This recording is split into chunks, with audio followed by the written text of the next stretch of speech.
Uma avalanche tecnológica que mexeu com a bolsa de valores, derrubou o dólar e fez as big techs repensarem os seus projetos de inovação. Lançado nessa semana, o novo chatbot DeepSeek, primeira inteligência artificial lançada pela China, ultrapassou o ChatGPT como o aplicativo mais bem avaliado na Apple Store dos Estados Unidos. O DeepSeek reúne repertório, eficiência e rapidez no poder de resposta para o usuário e tem a vantagem, até agora, de oferecer o serviço de forma gratuita, diferentemente da OpenAI, desenvolvedora do ChatGPT, que cobra uma assinatura para acessar uma versão mais completa. O DeepSeek também gastou muito menos. Ele anunciou que foram 6 milhões de dólares para treinar os seus modelos tecnológicos. Empresas americanas tiveram prejuízos desde o anúncio do DeepSeek. A perda na bolsa de valores foi de 1 trilhão de dólares, o que equivale ao PIB da Arábia Saudita, um dos 20 países mais ricos do mundo. O DeepSeek tem suas limitações também. O chatbot apresenta limitações de programação ao responder, por exemplo, sobre o massacre na Praça Celestial, promovido pelo governo chinês em 1989. Quinta-feira, 30 de janeiro de 2025.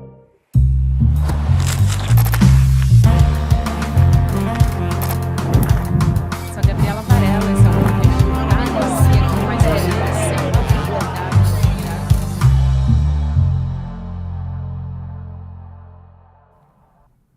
Olá, seja muito bem-vindo, seja muito bem-vinda. Eu sou a Gabriela Varela e esse é o Videocast em Detalhes. E aqui você já sabe, sempre com um convidado, uma convidada, a gente analisa uma temática, uma notícia importante do momento. A notícia importante desse momento é o DeepSeek. Eu vou conversar com a cientista de computação Nina Da Hora, que é pesquisadora, ativista, também fundadora do Instituto Da Hora. Nina, obrigada por aceitar nosso convite, seja muito bem-vinda. Obrigada, Gabi. Boa tarde a todos. E acho que a gente pode começar tentando entender, você ajudar a gente a entender uma das expressões que estão sendo usadas pelo mercado para resumir o lançamento do DeepSeek, né? Esse terremoto que foi o lançamento, que alguns estão chamando de momento Sputnik, que foi, para quem não conhece, né, o Sputnik foi um satélite soviético que deu início à corrida espacial durante a Guerra Fria lá em 57. O que é o DeepSeek? O que desencadeou essa corrida? Perfeito, Gabi. Eu vou até dar mais um passo atrás, que é sobre, né, quando você traz a relação com o Sputnik, uma das coisas interessantes é o quanto que o país se preparou, né, em relação a, vamos dizer assim, a maior parte das empresas de tecnologias estão nos Estados Unidos. E a China, ela se preparou. Ela não tentou entrar na competitividade do hype, né, como que muitos chamam também, quando a primeira LLM foi, de fato, lançada no mercado. A China ela tem um livro muito bom, que é o AI Superpowers, né, que traz esse contexto de como que há 20 anos atrás, ou melhor dizendo, há 15 anos atrás, a China já estava se preparando para o que todos nós chamamos de revoluções tecnológicas, ou revolução tecnológica, né, colocando no plural. E eles foram colocando marcos nessa história. E dos pontos mais importantes para alcançar o marco que eles estão agora com a inteligência artificial era o ponto da formação acadêmica. Porque muitas pessoas saíram da China para estudar nos Estados Unidos e eles precisavam trazer essas pessoas de volta, levar essas pessoas de volta para a China, né? Seja por meio de mercado de trabalho, ou cargos governamentais, ou até mesmo posicionar as suas universidades para que essas pessoas tivessem interesse de retornar.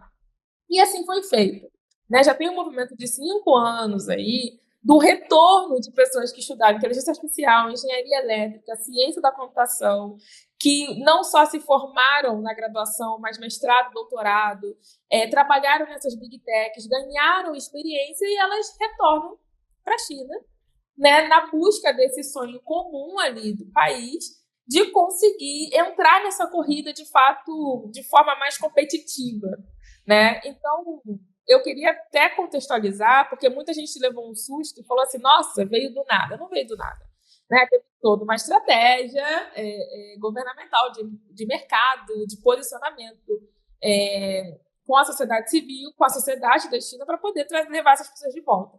E aí, quando faz a comparação com o Sputnik, na minha percepção, é justamente nesse ponto, de você preparar não só uma empresa para entrar nessa competitividade, mas você preparar o mercado, a universidade para participar disso. E aí nós chegamos à LLM de DeepSeek.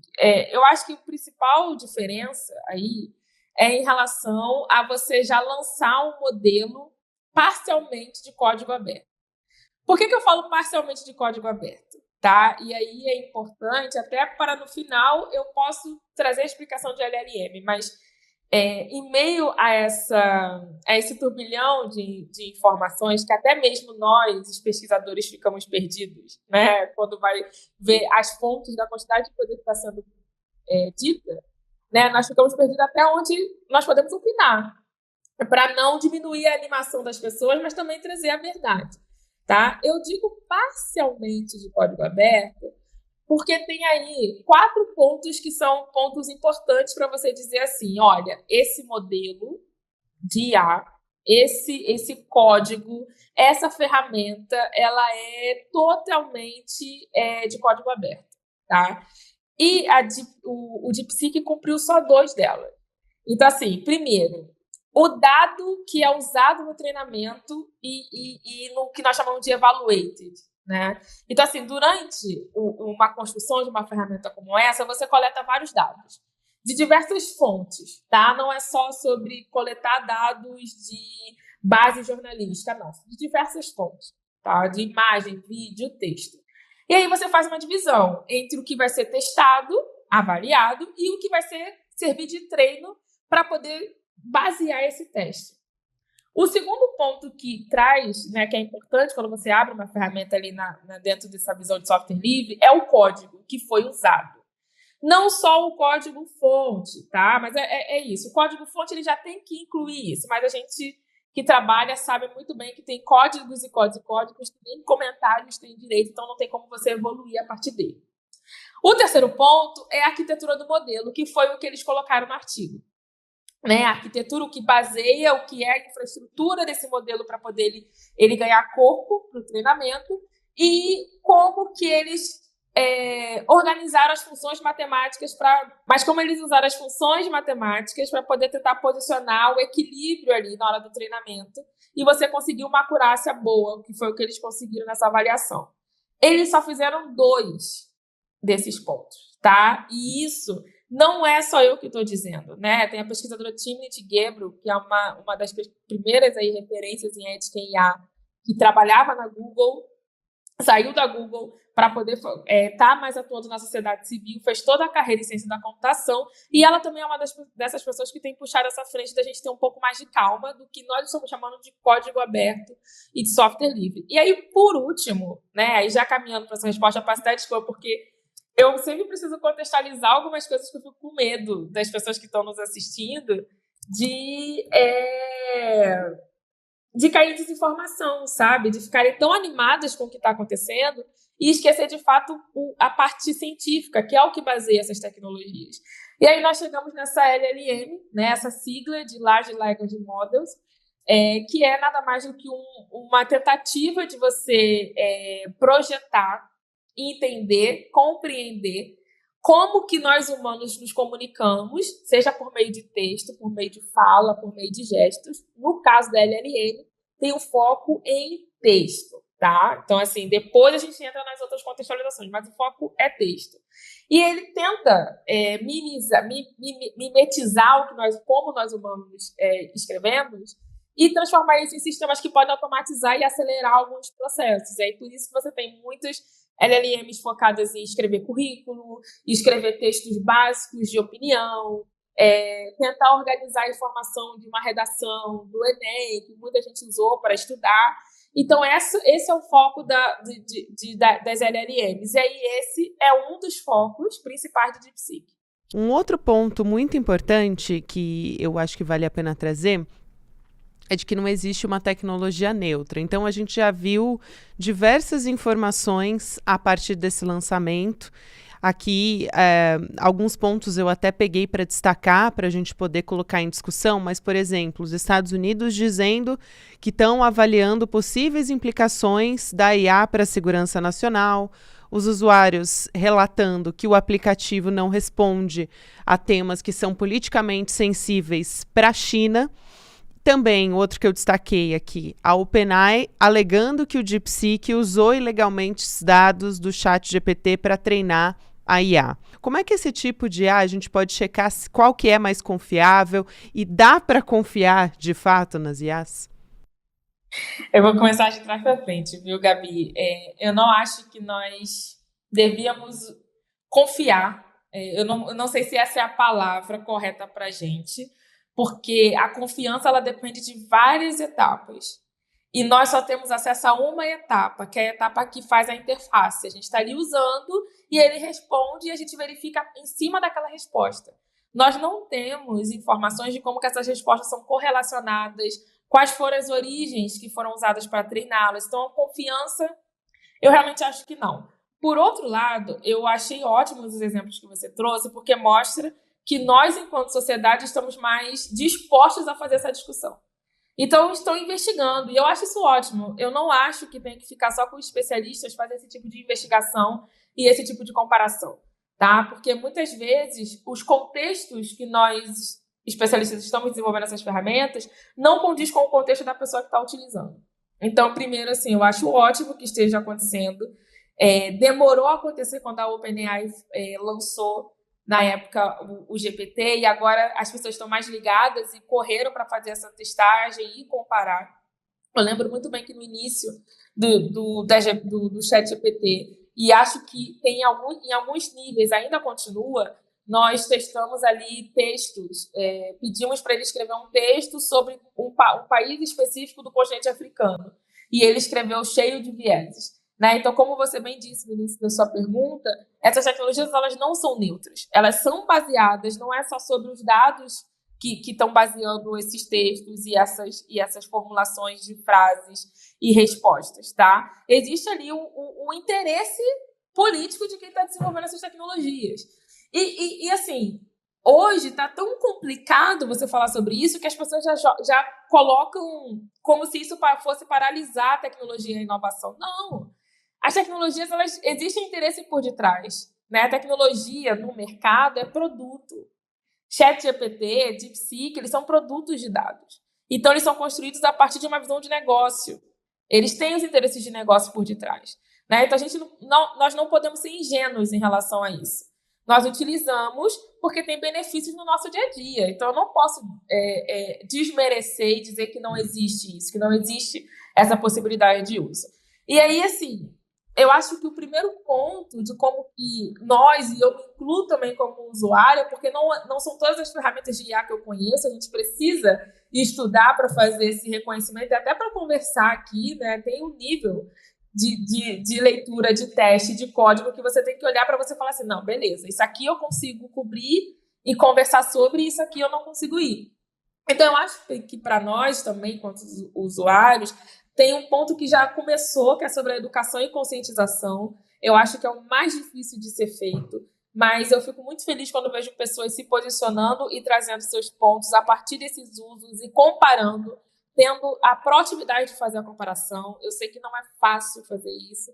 Então, educação e conscientização, eu acho que nós estamos conseguindo fundamentar bem para que os usuários tragam esses pontos. Tem uma outra questão de questionar o resultado. Tá? Então, eu acho isso muito importante de trazer, de uma forma que não seja sobre o quão especialista você pode ser para analisar esse resultado. Não. Se você pergunta para um GPT da vida que quanto é 1 mais 1 e ele te responde 2, ele te responde 2, mas coloca uma outra frase no final que diz assim, bom, o que eu tenho acesso é isso, é esse tipo de questionamento que você precisa fazer. Não basta ele dizer a resposta correta e mais óbvia e mais objetiva. Ele sempre vai colocar uma frase ali que dá uma ideia de ambiguidade. Eu sei que o meu exemplo de 1 mais 1 igual a 2 não é tão bom assim quanto o exemplo que você pode pensar, mas o que eu estou querendo dizer aqui é que é importante você olhar as frases ambíguas. As que têm ambiguidade são as frases que têm pouca contextualização. Então, isso é uma forma de você questionar esses resultados. Feedback ativo, eu acho que isso é um ponto muito difícil de ser feito, porque nós estamos muito afastados. Usuário, sociedade que usa, questiona, que quer saber como que está sendo desenvolvido, dos especialistas, laboratórios, empresas que estão desenvolvendo isso. Então, acho que isso é um erro, porque isso afasta a possibilidade de a gente ter feedbacks ativos. Feedbacks ativos é exatamente o que as pessoas estão fazendo nas redes sociais. Elas estão fazendo essas perguntas, postando, criticando e tentando promover uma discussão em fóruns que não são fóruns especializados para isso, mas são fóruns que pelo menos nos ajudam a disseminar mais a informação. Então, eu colocaria esses pontos para início de conversa. Eu sei que são pontos que parecem óbvios, mas que fazem muita diferença quando a gente está fazendo esse uso, né? Quando a gente está fazendo o uso já pensando nesses questionamentos.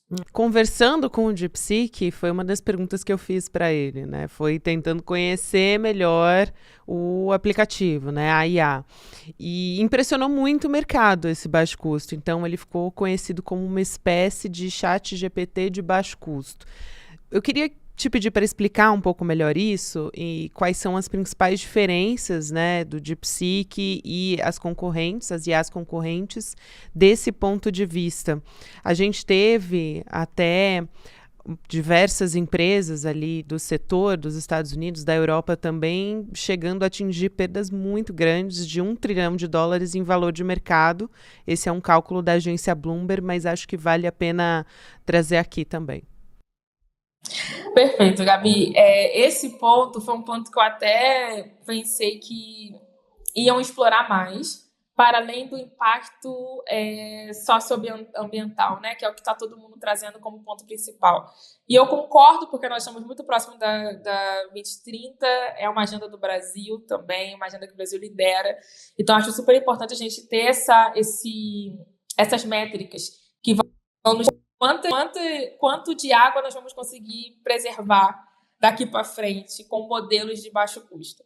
E aí eu começo dizendo que, primeiro, é muito importante que isso esteja acontecendo em um momento que parecia que nós não tínhamos mais controle sobre como essas ferramentas vão impactar o nosso dia a dia, né, e as nossas vidas. Então, acho isso um marco interessante, tá? É um diferencial para a discussão e para o contexto histórico.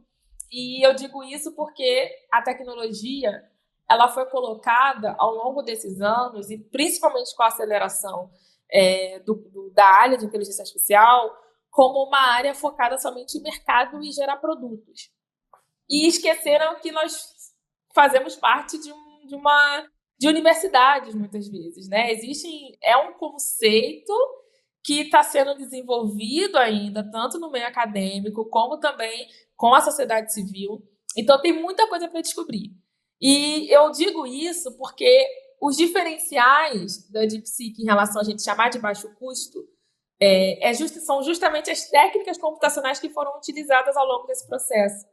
Então, assim, o fato de você diminuir, né? E uma das empresas que você citou, que foi a própria NVIDIA, que é a maior subsidiária de Big Techs para fornecer recursos para data centers, onde esses dados vão estar armazenados. E foi um posicionamento importante, porque antes era premissa. O quanto que você precisava de data centers para poder você conseguir armazenar essa quantidade de dados e, ao mesmo tempo, trabalhar com eles em tempo real. De premissa, passou a valer como a única verdade, a única forma de você produzir tecnologia no mundo. A única forma de você produzir inteligência artificial no mundo. O fato ali eles usaram técnicas computacionais e começaram a medir o impacto disso. E aí conseguiram chegar num valor. Olha, é baixo custo porque a gente diminuiu tantas quantidades de data centers disponíveis, tantos de modelos novos treinados disponíveis. O código aberto, ter outras pessoas pensando o código, ajuda nessa diversidade de técnica. Então, esse é um conjunto de fatores aí que ajudou e relacionou com o GPT. Olha só, são pontos muito importantes que você traz aqui. Até logo depois do lançamento do DeepSeek, a gente teve outras empresas dando respostas, vamos colocar dessa forma. Eu falei aqui de valor de mercado, que diversas empresas do setor perderam, mas, por exemplo, a empresa Alibaba lançou nessa quarta-feira uma nova versão do seu modelo de inteligência artificial, que é o Qwen 2.5. E isso foi logo depois do lançamento do DeepSeek. A Alibaba diz que ela é superior ao DeepSeek. Esse é um ponto importante. A ByteDance, que é dona do TikTok, também lançou uma atualização do principal modelo de IA da ByteDance. Então, isso é uma sinalização importante de uma corrida dos concorrentes para atualizar os seus próprios modelos de inteligência artificial. Aí, pegando esses exemplos que eu trago e também dessas perdas de US$ 1 trilhão em valor de mercado, como é que você avalia que vai ser o efeito para as Big Techs atuais a partir dessa IA que é mais barata, que é o DeepSeek, né? Vão forçar mais ainda o lançamento de produtos? Porque, no fim das contas, é capitalismo e é isso, né? A corrida é essa. Sim, e é isso. Assim, você já usou a frase que eu poderia usar para responder. É isso, o mercado é esse. Isso é o capitalismo, então nenhuma novidade que eles iam começar uma briga de superioridade, que é assim que é movimentado, infelizmente, na tecnologia. Eu acho que o impacto para as Big Techs é um impacto de que vão ter que pensar mais sobre as técnicas que estão sendo utilizadas. E as métricas, eu acho que normalizaram por serem as maiores do mercado, deram uma descansada. O que é descansar? Esse mercado é meu, e eu conheço os outros 3 concorrentes, vamos dizer assim. Então, as Big Techs que você citou, tem a ByteDance, que entrou agora nesse circuito, mas antes nós tínhamos ali a Microsoft, que é o OpenAI, fora de LLM, né, tem a própria Apple, que ainda é mais gigante, e que na área de inteligência artificial é mais gigante no mercado de dispositivos móveis, e tem a Google. Então, assim, eles já se conheciam no sentido dessa faixa do mercado. Então, não tinha nenhuma novidade, porque tudo era antecipado, como acontece em debate político, né? As coisas rolam nas capitais de cada país, e aí as notícias e todo mundo fica sabendo. Então, na tecnologia é a mesma coisa. Eles já se conheciam. Então, acho que agora é o fato de que eles estão vendo outros players de outros mercados. Então, assim, a Alibaba é um player e é um gigante. Eu não, né, vou até parar de usar a palavra inglesa, que é um gigante do comércio eletrônico de tecnologia. Tá? Então, assim, só que ele era um gigante de comércio eletrônico e tecnologia. E agora ele quer entrar na disputa sobre inteligência artificial. E aí você fala, DeepSeek também não era uma empresa conhecida por essas Big Techs. E as conexões que isso pode trazer é justamente isso. Eles desconhecem o posicionamento dessas empresas em inteligência artificial. Posicionamento de mercado. Então, acho que isso gera um desconforto. Isso vai gerar uma corrida de discurso. Então, com certeza, essas Big Techs vão aparecer mais nas mídias, vão trazer seus grandes nomes para posicionar nas redes sociais. Então, com certeza isso vai acontecer. E vai acontecer em termos de redes sociais dessas Big Techs, de talvez eles tentarem utilizar essas evoluções de LLMs que eles fizeram em suas ferramentas já das redes sociais. Então, a gente tem que ficar ligado nisso, porque hoje nós conhecemos os algoritmos que podem distorcer nossas fotos, os filtros que distorcem em relação à iluminação. Nós conhecemos ali algoritmos que vão incentivar a violência, né, gente, com a perda de moderação de conteúdo, isso vai acontecer mais, mas nós desconhecemos o impacto de você implementar ali e trazer LLM para dentro de uma rede social. E eu acho que isso também podem acelerar essa ferramenta nas Big Techs que já são redes sociais, né, que já têm suas plataformas. Pode ser uma nova frente de atuação, pensando um novo modelo, talvez, de geopolítica mundial que pode direcionar a IA para o interesse de cada país também. Existem colegas da área, não só da computação, como, enfim, que trabalham na área de antropologia digital, sociologia digital, que gostam dessa ideia de pensar tecnologia e inteligência artificial, né, majoritariamente inteligência artificial, com objetivos regionais, né? E aí, com contexto local. Eu também sou uma pessoa que vejo essa ideia com bons olhos. Eu acho que nós precisamos nos posicionar mais, assim, como que eu posso fazer essa frase que está na minha cabeça?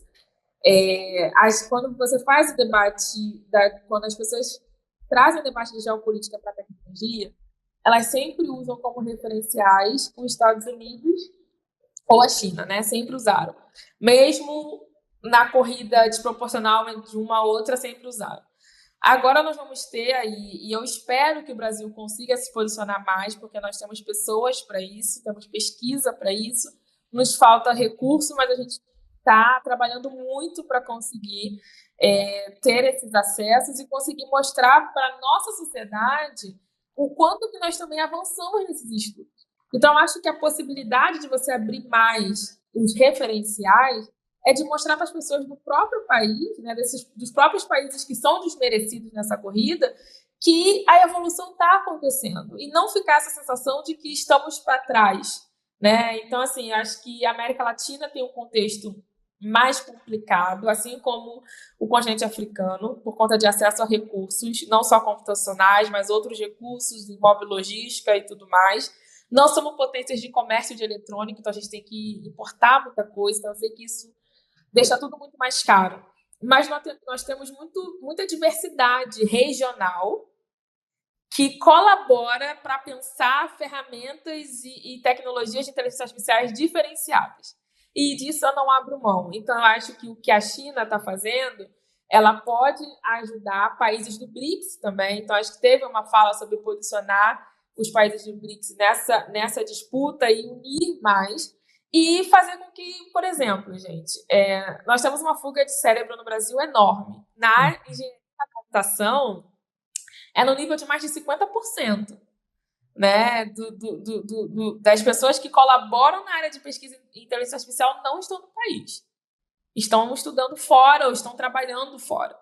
Então, é uma chance também da gente resgatar esse posicionamento acadêmico e de mercado de que nós podemos fazer ciência e tecnologia e estudar ciência e tecnologia no nosso país. Então, eu vejo com bons olhos, assim como os meus colegas. Eu acho que tem desafios como qualquer outra lente hegemônica, mas eu prefiro sair de uma lente hegemônica e ir para uma lente mais diversificada do que continuar da forma que nós estamos de sempre estar ali na hora que pede o posicionamento desses rankings, é sempre os Estados Unidos para estudar, para trabalhar, para fazer tudo. Então, acho que é uma chance de resgatar esses outros países e eu realmente acredito que a América Latina possa se posicionar melhor, eu espero.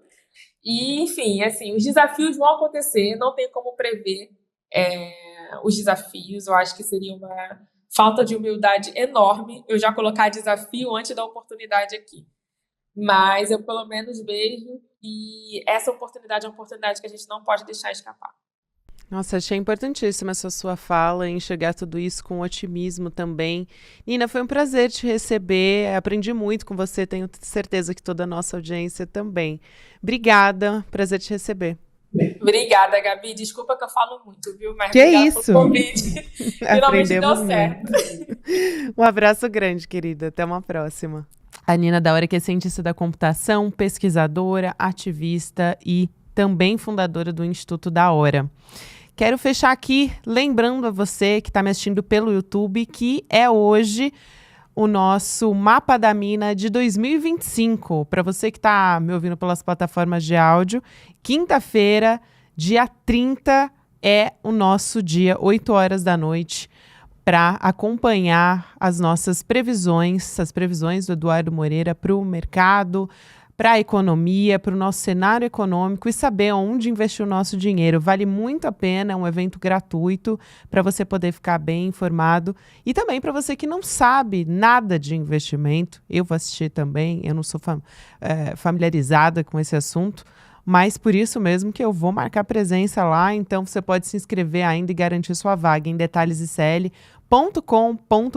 hoje, 8 horas da noite, você acompanha. Agora você fica com o Mercado Investimentos, na sequência tem Rolê ICL e à noite, 6 horas da noite, Série Notícia, segunda edição. Obrigada e até a próxima. É hoje.